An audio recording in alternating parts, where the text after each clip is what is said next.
Masih terkait dengan link pada HTML, dan yang akan kita bahas di video ini mengenai link ke halaman yang sama. Dan di sini saya sudah punya file pertemuan 13-html, dan file ini sudah saya jalankan di aplikasi web browser, ya dalam hal ini Google Chrome. Ya, jadi nanti tinggal ketika ada perubahan di Visual Studio Code, ya tinggal saya refresh di aplikasi browsernya. Oke, baik, kita kembali ke topik kita mengenai link ke halaman yang sama pada HTML. Untuk sidebar sebelah kiri pada Visual Studio Code ini saya hide. Oke, nah misalnya saya punya link seperti ini ya, tag A. Nah di sini saya punya about, lalu di sini saya butuh lagi satu link, tag A, lalu tab. Nah di sini misalnya kontak. Nah sampai di sini saya kembali ke browser, refresh browsernya. Nah kita sudah punya dua link seperti ini ya. Tapi kalau saya klik ya, yang about ini sama kontak ini, nah tentu belum ada perubahan apapun ya, karena kita belum melakukan apapun ya di dalam atribut href-nya. Nah sebelum kita meletakkan sesuatu ya di dalam atribut href, di sini saya akan membuat beberapa konten di sini. Saya buka tag H2 dulu seperti ini. Kemudian di sini about. Lalu di sini saya punya paragraf. Saya butuh lorem, lalu tab. Oke, sampai di sini jangan lupa di save. Kita lihat hasilnya dulu di browser. Refresh. Nah, supaya nanti halaman ini bisa di scroll ya. Di sini saya butuh beberapa jarak supaya about ini ya nanti akan muncul ketika kita mengklik tombol about. Oke, di sini saya akan tambahkan tag BR ya. Saya lakukan BR di sini berapa kali.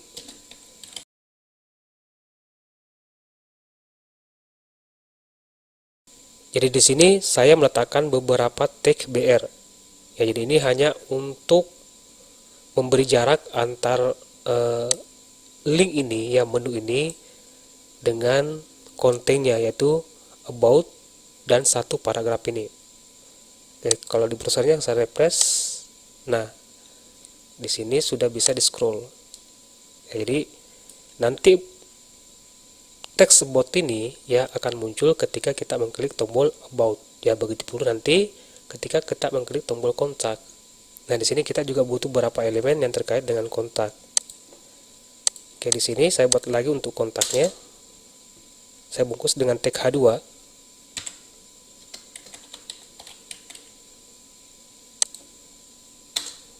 Oke, kita butuh paragraf ya.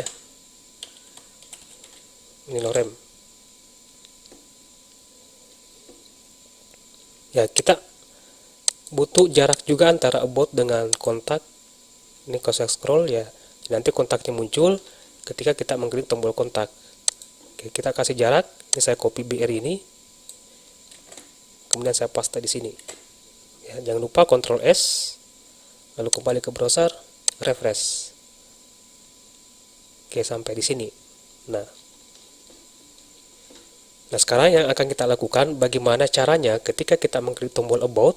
Nah, yang muncul adalah konten about. Kalau kita mengklik tombol kontak, maka yang muncul adalah konten kontak. Oke, di sini kita butuh ID ya.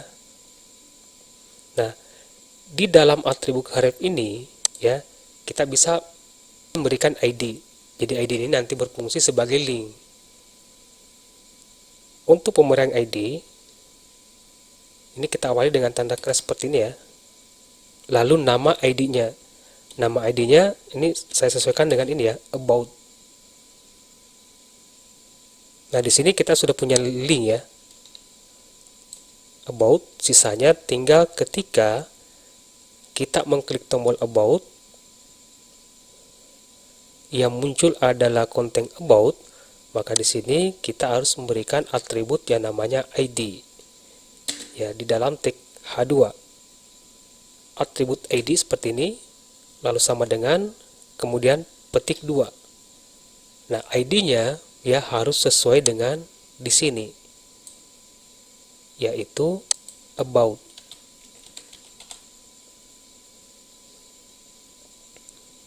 Nah, begitu pula dengan kontak. Tanda kres untuk linknya, lalu nama ID-nya. Kemudian untuk kontak di sini, atribut ID sama dengan petik 2, ID-nya kontak. Ya, harus sesuai dengan yang di sini. Ya, begitu pula dengan about, harus sesuai dengan ID yang kita pasang di sini. Nah, sampai di sini jangan lupa di save, lalu kembali ke web browsernya, lalu refresh.